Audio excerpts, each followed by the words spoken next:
దేవుడు ఎందుకు బాధపడతాడు చెప్పనా? అన్నీ తెలిసిన దేవుడు వీడు ఎందుకు ఇలా చేసుకుంటున్నాడు రా అని బాధపడతాడు. ఒక ఉదాహరణ చెప్పనా? మనకు మంచి ఆరోగ్యం ఇచ్చాడు. ఆరోగ్యం ఇచ్చినప్పుడు తాగేస్తున్నాం అనుకోండి, దేవుడికి భవిష్యత్తు తెలుస్తుంది. ఆ తెలిసినప్పుడు వీడు ఆరోగ్యాన్ని ఎలా పాడు చేసుకుని లాస్ట్కి వీడు ఎలా చచ్చిపోతున్నాడో దేవుడికి తెలిసి మనం తాగుతుంటే బాధపడతాడు. వీడి లైఫ్ ఏంటో చూసాడు ఆయన. ఈ టైంలో మధ్య మధ్యలో మెసేజ్ చెప్పించడం, ఏదో ఒక గద్దెంపులు ఇవ్వడం, ఏదో ఒక హెచ్చరిక వస్తుంటుంది వాడికి. అది ఆడి బుర్రకెక్కదు. ఇవన్నీ దాటిపోయి చివరికి వీడు ఏమైపోతాడో తెలుసు, భవిష్యత్తు ఆయనకు తెలుసు. ఈ భవిష్యత్తుని బాగవనండి, వీడు ఇలా వెళితే వీడు ఇలా అయిపోతాడని తెలుసు. ఈ టైంలో వీడు రూట్ మార్చడానికి చాలా వేసి చూపిస్తుంటాడు వీడికి. కానీ వీడికి ఇవే కనబడదు, ఇలా వెళ్ళిపోవడానికే చూస్తుంటాడు. ఇప్పుడు నీకు టాలెంట్ ఇచ్చాడండి, ఏదో ఒక టాలెంట్ ఇస్తాడు. నీకు సింగింగ్ అవ్వచ్చు, లేదా బ్రదర్ కీబోర్డు, తమ్ముడికి మెసేజ్ చెప్పడం, నాకు మెసేజ్ చెప్పడం, ఏదో ఒక టాలెంట్ ఇచ్చాడు. దీన్ని ఉపయోగించుకుంటూ ఇలా గెలితే మన భవిష్యత్తు ఎలా ఉంటుందో ఆ రూటు దేవుడు ముందే చూస్తాడు.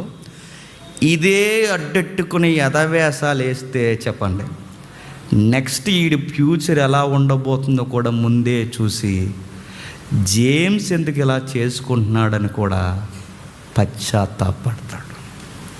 నా మాట అర్థమైందా? నీకు ఉద్యోగం ఇచ్చాడు, నాకు ఉద్యోగం ఇచ్చాడు. ఉద్యోగం ఇచ్చిన తర్వాత నా పిల్ల పాపలు నేను పోషించుకోవడానికి ఉద్యోగం చేసుకుంటూ సమయానికి దేవుని దగ్గరికి వచ్చి కుటుంబంతో ఆరాధన చేసుకుని నేను వెళ్ళిపోతే నా జర్నీ ఎలా ఉండబోతుందో నన్ను బట్టి దేవుడు చూసి హ్యాపీ ఫీల్ అవుతాడు. అదే ఉద్యోగం పెట్టి పోరంబోకు పార్టీలు అన్నీ పెట్టుకుంటూ తిరుగుతూ, పోరంబోకు పార్టీలు అంటే తెలుసుగా, ఏంటంటే ఎలాగనేసారు అనుకున్నాను. పోరంబోకు అంటే పనికిరాని పార్టీలని, పంచాయతీ పదం అది. పంచాయతీలో పోరంబోకు భూమి అంటారు కదా, పనికిరాని పనులని. ఈ పనికిరాని పనులన్నీ ఉద్యోగానికి నెలకి జీతం వచ్చేసరికి ఈ పోరంబోకు బ్యాచ్ ఉంటారుగా, వీళ్ళందరినీ అంటేసుకుని సరిగ్గా లాల చెరువులో పార్టీ వేస్తున్నాడు అనుకోండి. దేవుడు ఏమనుకుంటాడండి, వీడికి ఉద్యోగం వల్ల వీడి జీవితాన్ని పాడు చేసుకుంటున్నాడు, పశ్చాత్తాపడతాడు. మీకు విషయం చెప్పనా, మనం హ్యాపీగా ఉంటే హ్యాపీగా ఉంటాడండి, మనం పాడైపోతే చెప్పండి బాధపడతాడు. దేవుడికి మనం గొప్పతనం ఏంటి చెప్పనా, మనం ఏడిచామనుకోండి ఏడుస్తాడు, మనం నవ్వామనుకోండి నవ్వుతాడు. కాకపోతే మనకలాగా ఏడవడేమో కానీ సంథింగ్ ఏదో బాధపడతాడు. అది మన దేవుడు మన కోసం ఏడుస్తాడంటే నువ్వు ఇంట్లో కుమిలిపో, నీ పక్కనే కుమిలిపోతుంటాడు ఆయన.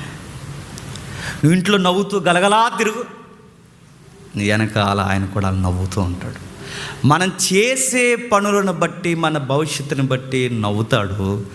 మన భవిష్యత్తు మన చేతులారా పాడు చేసుకుంటే వెనకాలే ఉండి చెప్పండి బాధ. అందుకే ఆయన ఏమన్నాడు చెప్పనా, మీరు ఎక్కువ టెన్షన్ అయిపోకండి, మీ పక్కనే నేను ఉంటాను, మీ చింత యావత్తు నా నీతి నా రాజ్యం ఏంటో మీరు తెలుసుకొని నా మార్గాల గుండా నడిస్తే మీ ఫ్యూచర్కి డోకా లేదయ్యా. కానీ నా నీతిని రాజ్యాన్ని వదిలేసి లోకం వైపు తిరిగారో, మిమ్మల్ని ఎంత బాగా మీకు ఉద్యోగం ఇచ్చి, సంసారం ఇచ్చి, ఆరోగ్యం ఇచ్చి, అవయవాలు ఇచ్చి, ఇన్నిచ్చినా మిమ్మల్ని మీరు సరిపేసుకుంటున్నారంటే మీరు బాధపడతారు. రేపు ప్రస్తుతానికి మీకు తెలియట్లేదు, రేపు బాధపడతారన్న విషయాన్ని నేను ముందే చూశాను కనుక ఇప్పుడే నేను బాధపడతాను. నీకు ఉద్యోగం లేదని ఏడ్చినప్పుడు నీకు ఉద్యోగం ఇచ్చాను. ఇప్పుడు అదే ఉద్యోగాన్ని బట్టి నువ్వు పాడైపోతున్నావని తెలిసినప్పుడు ఈ ఉద్యోగం ఏంట్రా ఈయన్ని పాడు చేసేస్తుంది, వీడికి ఉద్యోగం ఇచ్చింది మంచిగా బతుకుతాడని, ఇదే ఉద్యోగం వల్ల వీడు పాడైపోతున్నాడు ఏంట్రా అని తెలియక బాధపడ్డు, తెలిసి చెప్పండి బాధపడతాడు.